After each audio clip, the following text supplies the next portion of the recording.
Okay, so first question is, what is pain? Well, in the end, you know, we can take down everything, and we could say there is no pain, there is sensation. So there is sensation that when we can label it, which is negative in comparison to pleasurable sensations. And to me, the way that these mammals work is through a series of pleasures and pains. So coming in here and expressing myself in the way that I just express myself is very pleasurable. So unless there's sadomasochism here, it's likely that I will do these types of things that are pleasurable.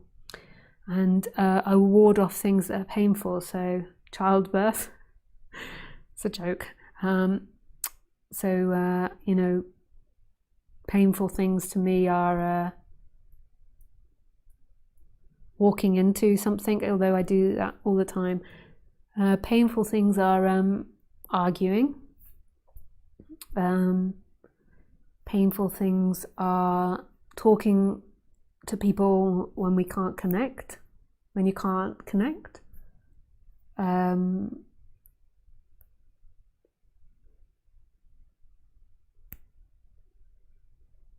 Doing some paperwork. Sometimes I write every day, and sometimes that is painful. Anyway, you don't need to know about all my pains, like pain in my body sometimes, period pains, all these types of things. So there is a momentum of the body to move away from that. You might notice in your body, unless the sadomasochism or self-destruction, that you move towards pleasure and move away from pains. Although maybe people don't understand this so well, because I do notice that a lot of people in our society use a lot of addictive substances which create pain. But immediately I presume that they are decreasing pain.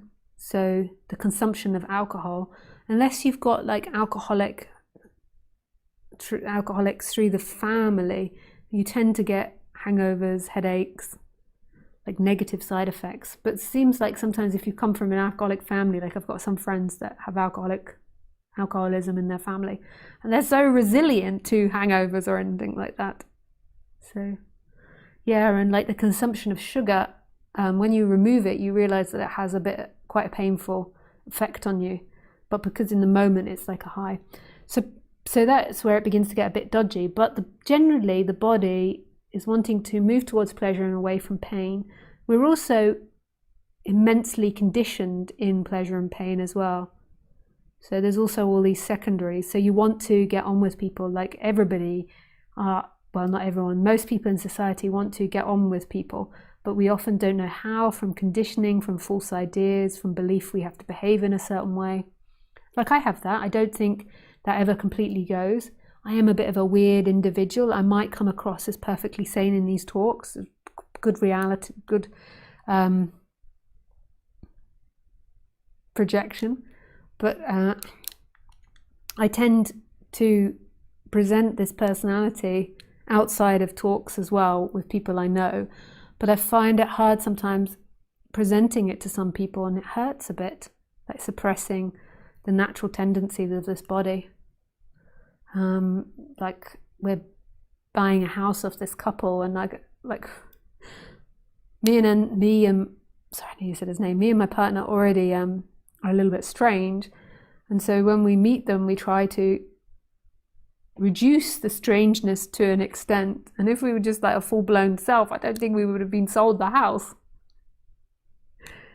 Yeah. So I'm not trying to suggest in any way that I'm not conditioned in these ways. I am also conditioned to get on with people, but my personality is a little bit cuckoo. Maybe everybody's is, and they're just restraining it as well. And I sometimes feel a little shy or a little pain not being able to express that in mainstream society. So we have all these bizarre conditions, like we condition each other to behave in certain ways, and oddness is seen as a negative thing. It's seen as insanity or craziness or personality dysfunction or bad person, unkind, many things.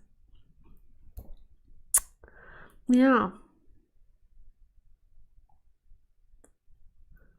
It's like, so to me, the way that I teach is I don't see the body-mind becoming enlightened. I see the lack of attachment and the belief that that person is who you are, and that what that person does will lead you to freedom. But the person's still going to have these conditions. I feel like that's a really important part of the way I speak. But we like to imagine enlightenment as something. So people like to project onto me that I am like this peaceful woman that is constantly running through poppy fields and always like, ha, ha, ha, ha, the sound, what's that? Sound of music. Like Julia Andrews. There is,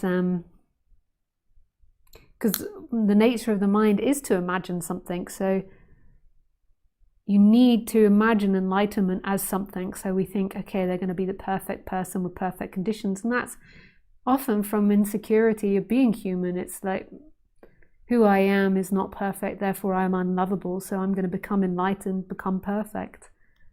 And therefore I need an idol which is perfect. I think though that people that come here are past that, because quite quickly the people that desire perfection disappear, because, I mean, you know,